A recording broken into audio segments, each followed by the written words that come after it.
Okay, plumbing. Let's fill up the water tank with some potable water. This blue hose will be in this blue bag in one of the compartments in the This blue hose, there's this weird end on it. This is a pressure reducer. So this end is the part you would hook up to, the spigot at the campsite or wherever you are. The plumbing inside the motorhome can only take 40 or 50 psi. Anything more than that can cause a leak. So I'm going to hook this up and fill up the onboard. I'm not going to fill it up, I'm going to fill it halfway up. It holds 60 gallons. So I'm going to put about half in there. That way you're not carrying as much weight, and that's plenty of water to get you to where you're going. Use the toilet and the sink and stuff like that. And then you can decide as you go if you want to fill it up if you're boondocking, or hook up to city water. We're going to talk about city water after this.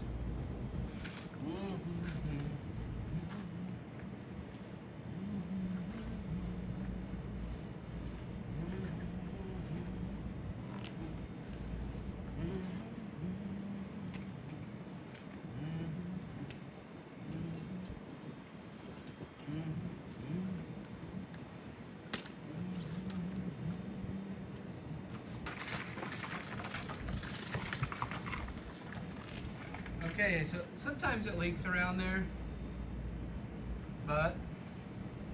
so we're filling up the onboard water tank. The onboard water tank goes through a pump. When you turn the pump on inside, and it pressurizes all the hoses inside to the sinks, to the shower, to the toilet, and to the hot water heater. Also with this panel, you have the water pump switch. If we turn the water pump switch on, this light comes on. It says PMP. It tells you that the water pump is on. And the water pump will send water to everything in here. And when I first fill it up, sometimes there's some sputtering with the air that's in it. But I think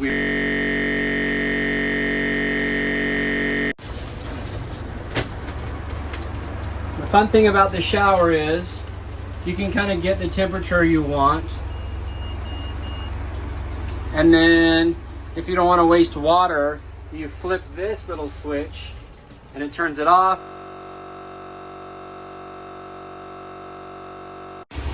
That's called a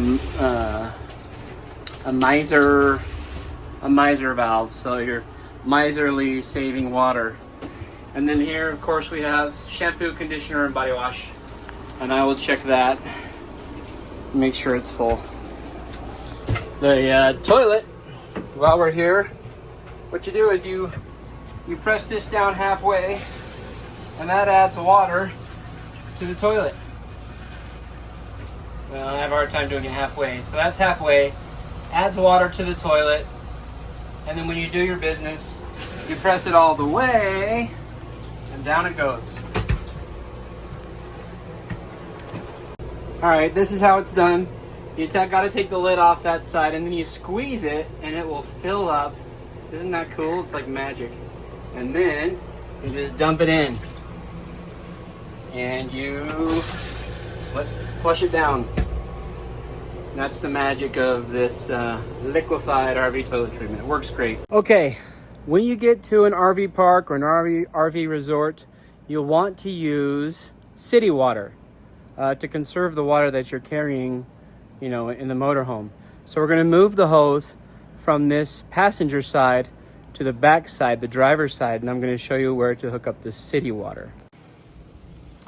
Okay, so this is the city water connection. We're on the back side. It says city water connection. It usually has this little cap over it. And what you do here, I got one hand.